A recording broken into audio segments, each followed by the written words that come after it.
ठीक आहे सर, आपल्या कुटुंबाला PM किसान सन्मान निधी अंतर्गत बँकेत पैसे मिळतात का? हो. ठीक आहे सर, आतापर्यंत आपल्यासारख्या 11 कोटीहून अधिक शेतकऱ्यांना सरकारने सुरू केलेल्या PM किसान सन्मान निधी योजनेचा लाभ मिळत आहे. तर आगामी लोकसभा निवडणुकीत आपण भाजपला पाठिंबा द्याल का? नाही. ठीक आहे, कारण सांगू शकता का? कारण काय ते आता त्यांनी ते राष्ट्रवादी ते सोबत घेतले सगळे भ्रष्टाचारी लोक, ज्यांच्यावर आरोप केले आतापर्यंत. आम्ही त्यांच्या भरोश्यावर मतदान केलं त्यांना, त्यांनी जर नको ते लोक घेतले, काय मतदान करायचं त्यांना? विरोधकांना घेऊन सोबत सत्ता स्थापन करते. ओके.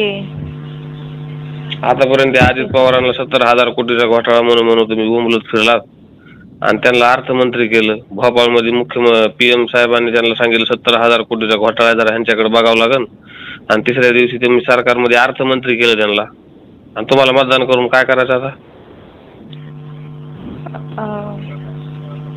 त्या अशोक चव्हाणला तुम्ही त्यांच्यावर आरोप केले, ते लोक ठेवले काय का बाहेर? तुम्ही अटल बिहारींचा काय शब्द होता माहितीये का तुमच्या पक्षातल्या लोकांना? सांगा. जर विरोधी पक्षातल्या लोकांना फोडून मला सत्ता मिळत असेल तर त्या सत्तेला मी चिमट्याने सुद्धा शिवणार नाही, असं बोलले होते का मॅडम?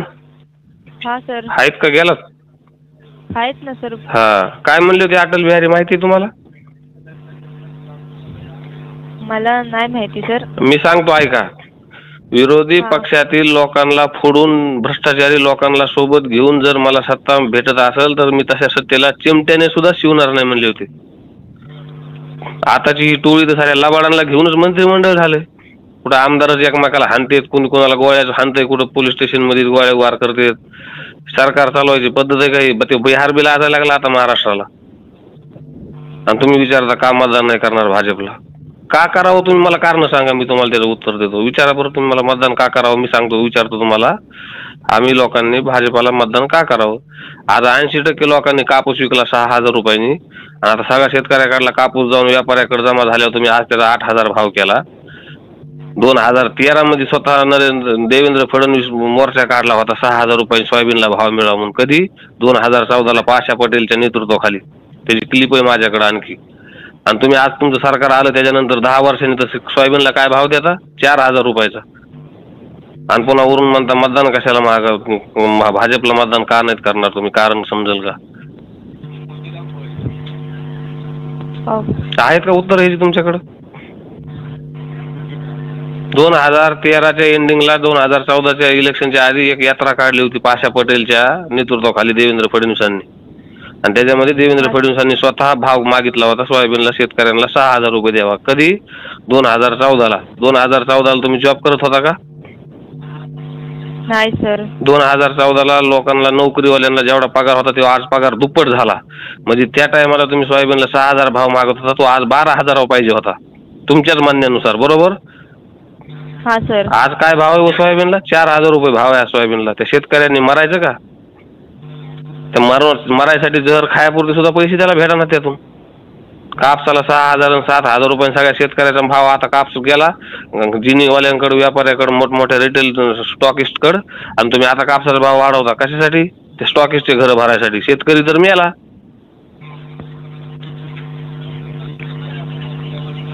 आणि 2,000 रुपये देऊन उपकाराची भाषा करता त्याची. पेट्रोल 60-70 रुपयावरचं 4 वर्षात 5 वर्षामध्ये 110 वर नेलं. गॅस आमचं 400 रुपयावर भेटत होता तेव्हा आता 1100ला नेला, 1000 नेला, आणि काल आता इलेक्शन आलं म्हणून 100ने कमी केला. आणि त्याची टिमकी वाजीत फिरत आहे आणि म्हणता भाजपला मतदान करा. नाही म्हणलं तर का नाही करत? आता मला सांगा तुम्ही. मी नाही करायचे कारण सांगितले, तुम्ही करायचे कारण सांगा मतदान भाजपला. मग मी तुम्हाला त्याचं उत्तर विचारतो, तुम्ही सांगताल. सांगा आता कमून करायचं भाजपला मतदान?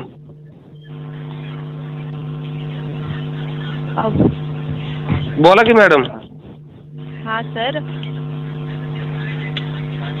आता तर तुम्ही म्हणलात भाजपला मतदान का नाही करायचं, तुम्ही कारण सांगितले. आता तुम्ही करायचं का म्हणून ती तर सांगा की. सर भाजपचे सगळेच तसे नाहीयेत. आता मला सांगा, महाराष्ट्रामध्ये एकनाथ शिंदे मुख्यमंत्री, बरोबर? हा सर. त्यांनी मराठा आरक्षणासाठी ते मराठा आरक्षण सगळे स्वतःचा अध्यादेश काढला. तो पाळला का? नाही पाळला. अजित पवारावर देवेंद्र फडणवीसांनी काय आरोप केला होता आहे का तुमच्या लक्षात? अजित पवार? हो, अजित पवार आपले अर्थमंत्री, कार्यतत्पर मंत्री सध्याचे. त्यांच्यावर काय आरोप केला होता माहिती? देवेंद्र फडणवीसांनी 70,000 कोटींचा घोटाळा केलाय म्हणले. आमची सत्ता आली की ह्यांना चक्की फिशिंग अँड फिशिंग करू म्हणले होते. हे लक्षात आहे तुमच्या? म्हणजे ऐकण्यात आहे? नाही सर. हा बरं, एखादी क्लिप बघा युट्यूबवर टाकून, नुसते देवेंद्र फडणवीस अजित पवार चक्की फिशिंग टाकलं का तरी लय मोठे व्हिडिओ येतील तुम्हाला हजारोत बघायला. एक बघा. आणि ते म्हणले आमची सत्ता आली की अजित पवारांना आम्ही चक्की फिशिंग करून जेलमध्ये टाकू. आता त्यांची सत्ता आली आणि त्यांना अर्थमंत्री केलं. ते छगन भुजबळ जेलमध्ये टाकलं. ते म्हणले आम्हाला जेलमध्ये टाकलं तर त्यांना फडणवीस म्हणले तुम्ही काय म्हणले मोठा देश कार्य नाही केलं म्हणून तुम्हाला जेलमध्ये टाकले म्हणले, तुम्ही घोटाळा केला कसा. त्यानंतर ते राधाकृष्ण विखे पाटील त्यांना ते कुठले तरी एका आतंकवादी संघटनेकडून त्यांच्या संस्थेवर पैसे आले म्हणून आरोप केला, बदनाम केलं आणि त्यांना आता महसूल मंत्री बनवलं.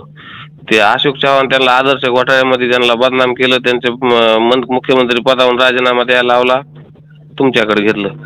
तुम्ही एक काम करा बरं मॅडम, तुमच्याकडे कोणती काय ती वॉशिंग पावडर काय आहे ती लोक हे नील करते, तुम्ही कसं काय? ते नारायण राणेच्या मागे ते किरीट सोमय्या लागले होते, त्यांचा हातोडा घेऊन त्यांचं काय पाडायला गेले आणि त्यांना आता केंद्रात मंत्री केलंय का नाही? मग या लोकांना कशामुळे केलंय त्यांना विचारता का तुम्ही? म्हणजे आता काय आहे तुमचं, आमची काय दुश्मनी नाही, पण तुम्ही आम्हाला फोन केलाय ना, मग तुमच्यापर्यंत बोललो तुम्ही वरच्याला सांगता फीडबॅक सांगता का नाही? सांगतो ना सर. हा, मग आता ह्या लोकांचं त्यांना म्हणायचं हे लोक असं बोलतात खाली, ह्याच्यावर काय उत्तर? बरं जाऊ दे, आता तुम्ही सांगा मला, मी भाजपला मतदान करतो, कशामुळे करू तेवढं सांगा. शेतकरी सुखी नाही, सामान्य माणूस महागाईने मेलाय, बेरोजगाराला नोकरी नाही, 2-4 नोकऱ्या निघल्या तर त्या भरतीचा सगळा घोटाळा. मग आता हे लोकांनी मतदान नेमकं कमून करायचं तेवढं सांगा की कारण 2-4.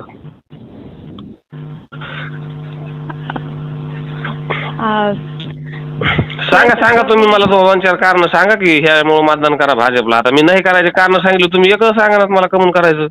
अशाने तर भाजप जाईन खाली, मग कसं मतदान करायचं लोक? तर मित्रांनो, अशा पद्धतीने शेतकऱ्यांकडून नागरिकांकडून निगेटिव्ह प्रतिक्रिया येत आहेत.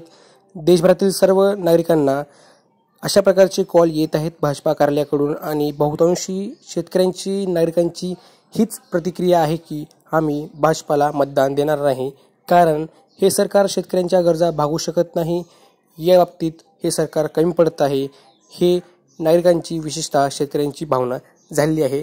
याबाबत तुमचे मत काय आहे ते कमेंटमध्ये नक्की सांगावे व व्हिडिओ आवडला तर लाईक करा, चॅनल सबस्क्राईब करा.